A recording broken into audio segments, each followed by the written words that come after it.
এই দেখ তোর জন্য কি বানিয়ে এনেছি। কই দেখি কি এনেছো। ওয়াও, দেখতে তো দারুণ লাগছে। খেয়ে দেখ।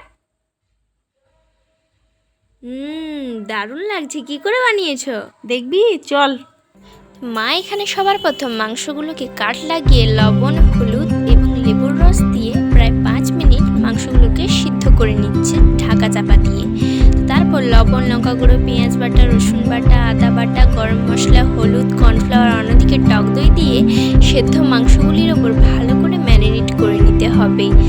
তারপর ম্যারিনেট করা মাংসটিকে কর্নফ্লাওয়ার গুঁড়োর জলে ডুবিয়ে তারপর চালগুলোর মধ্যে ডুবিয়ে কোট করে নিতে হবে। মা এখানে চাল গুঁড়ি এবং গুঁড়ি দুটো মিক্স করেছে। চাইলে তোমরা বেড ক্রাম্বস নিতে পারো, এখানে বেড ক্রাম্বস না থাকার কারণে মা চাল গুঁড়ি ইউজ করছে। তারপর চাল গুঁড়িতে ডোবানোর পর মা মাংসগুলিকে নিয়ে তেলের মধ্যে ছেড়ে দিল। তো এটি তোমাদের মিডিয়াম টু লো ফ্লেমে ভাজতে হবে ভালো করে।